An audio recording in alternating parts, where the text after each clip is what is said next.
কেন, ওরা না আন্তর্জাতিক বিচারালয়ে যেতে পারেন, কারণ আমরা আমাদের ওপর আমরা কনফিডেন্ট, কারণ আমরা জানি আমরা যোগ্য, আমাদের মধ্যে কোনো সেরকম ডিসক্রিপেন্সি নেই।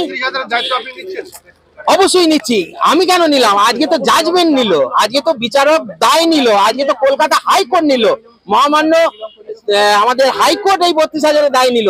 ওনারা তো স্পষ্টতই বলে দিলেন যে এই 32,000-এর মধ্যে আমরা 3 বছর আগে চক্রান্ত শিকার হয়েছিলাম, আজকে রায় তো তার প্রমাণ। শুধুমাত্র না, আপনি একটা কথা বললেন যে সুপ্রিম কোর্টে গেলে আপনারা কি করবেন। আপনি হয়তো জানেন বা জানেন না কিনা জানি না, হয়তো জায়গাটা কোনোভাবে ওভারলুকও হয়ে যেতে পারে এই মুহূর্তে। এর আগে যখন সিঙ্গেল বেঞ্চের জাজমেন্ট হয়েছিল, আমরা সুপ্রিম কোর্টে গেছিলাম এসএলপি করে, এবং একদিনের মধ্যে সেই জায়গাকে সেটিসাইড করা হয়েছিল। সেটিসাইডের মানে হচ্ছে একদম খারিজ এবং বাতিল, যাকে পাঠানো হয়েছিল এই সিঙ্গেল বেঞ্চে।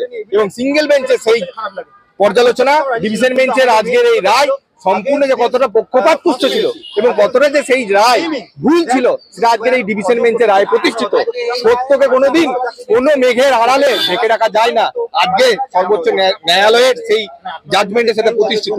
আর যেটা আপনি বলছেন যে জাজমেন্ট এখন আমি পড়িনি, অবশ্যই পড়িনি। জাজমেন্ট যখন আসবেন, আমি কেন, সমগ্র পশ্চিমবঙ্গবাসী তথা ভারতবর্ষের সমস্ত মানুষ সেটা পড়তে পারবে, এবং যে সত্যের উন্মোচন ছিল, সেই সত্যের উন্মোচন কিভাবে হচ্ছে সেটাও তারা দেখবে। আপনি যেমন বললেন যে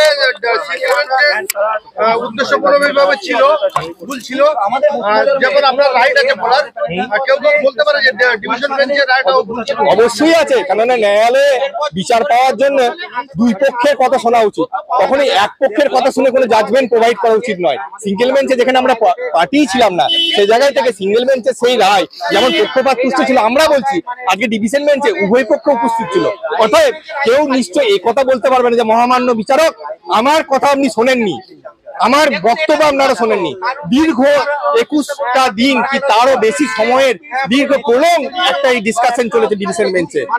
বহু বিচারকের এই জায়গাতে থেকে, বিচারক না সরি, আইনজীবীদের জায়গাতে থেকে আজকে সমস্ত জিনিস পর্যালোচনা হয়েছে ডিভিশন বেঞ্চে, এবং সেই জায়গায় থেকে আজকের এই রায় ন্যায়সঙ্গত এবং মানুষের আরেকবার কোর্ট এবং সর্বোচ্চ ন্যায়ালয়ের উপর যে ভরসা, সেটা আবার প্রতিষ্ঠিত হলো এবং এই জায়গায় প্রমাণিত। আমার নাম রঙ্গন সাহা, জেলা পূর্ব বর্ধমান সারুল প্রাথমিক বিদ্যালয়। ধন্যবাদ, থ্যাংক ইউ।